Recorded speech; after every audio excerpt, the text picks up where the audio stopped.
Hey everybody, this is Faith is My Shield, and today I'm going to be doing a quick kind of step-by-step tutorial on building cool pieces of terrain.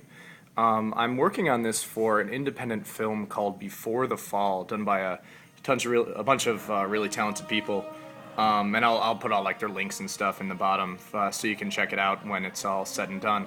But where it's kind of a fantasy film, so I'm going to be doing a little cool piece of terrain that's kind of in the vein of the Forge World piece that you see over there.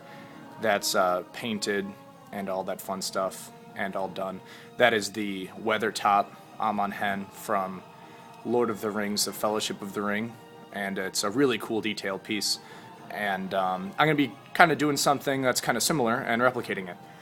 The most important thing you need to have all the time is a bunch of tools and supplies and all that fun stuff, so I'll be kind of documenting that. As you can see over here, I can't really zoom in, or zoom out rather, but you're always going to want things like you want some super glue on hand, preferably something pretty thin, especially if you're working with lots of pink insulation foam, which you're going to want lots of varied sizes and shapes and all that fun stuff. A razor blade, some wire cutters, a saw if you need, even some writing implements that you see I have like a pen and a marker here to draw anything out. Got a hot glue gun, two different types of wire cutters, and when I say that I mean a cutter that uses wire, not something to cut wire. This one is thinner so you can do more precise cuts, but as you can see from the thin piece of wire that heats up right here, you're not going to really be able to get through huge pieces of it. So I also have this bit right here that is not enclosed. It's a little thicker. You can use it for carving details, doing cool bits of weathering, whatever you want to do, but most importantly it's for cutting large shapes out that the different wire cutter can't do. You'll also see that I want to keep that cord away from there. I have a hot glue gun. You want it to be pretty low melt. For those of you who've never used them before, you can get lots of different types of hot glue guns. You can get them with like a hot melt or a low melt. Hot melt will pretty much go right through this stuff, and it's just really aggravating and all that fun stuff. So what you want to do is get a pretty low melt. I always have plenty of hot glue sticks on hand. I just bought a brand new package because I don't know how much I'm going to be using, but it should be quite a bit.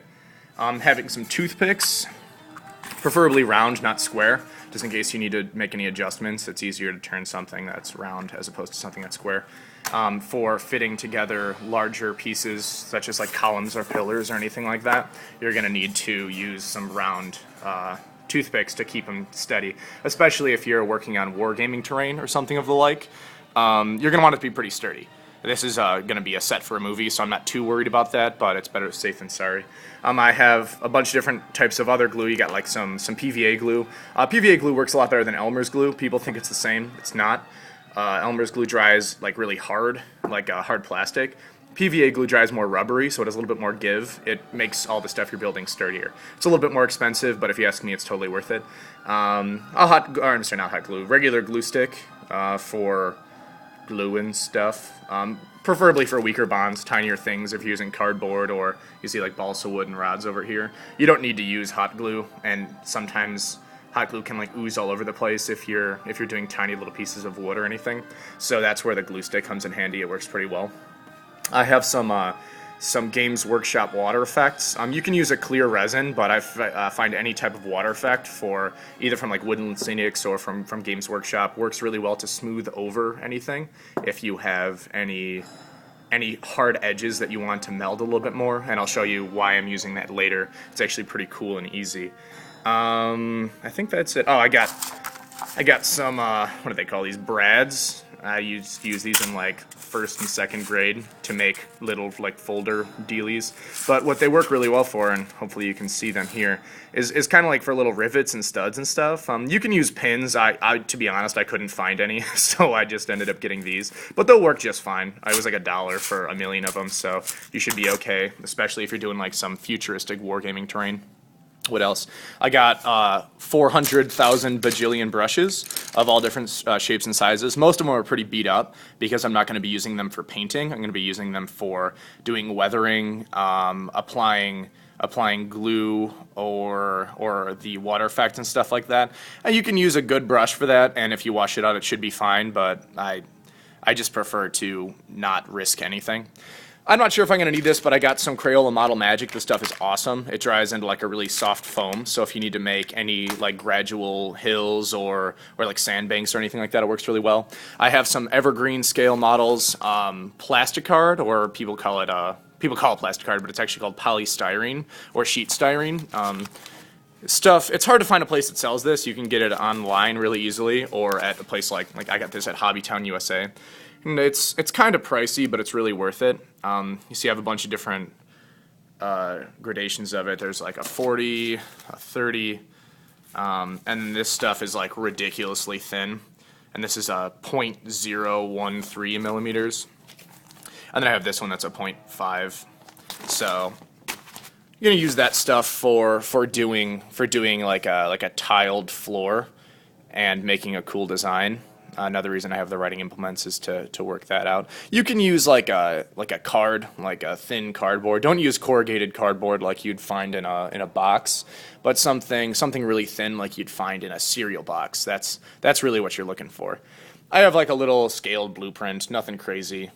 I tend to not use sketches or blueprints that well. I just kind of like do a quick sketch of what I need to be doing, and then I just kind of work it from there. It rarely turns out exactly how I drew it, but that's just how I roll. And then I got a big old box of just random crap over there.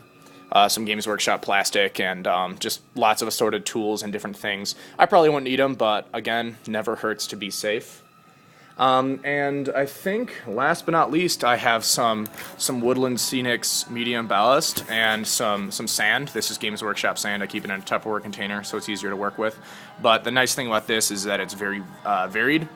So there's a lot of thin sand in there mixed with some larger rocks. I might also be busting out some cracked slate later for doing larger broken pieces, and especially if you look at the Amenhen over here, you see there's lots of like fallen pillars and crazy stuff, so you'll probably be needing to use actual rocks for that. Slate works really well because on a small scale it looks like actual rock would.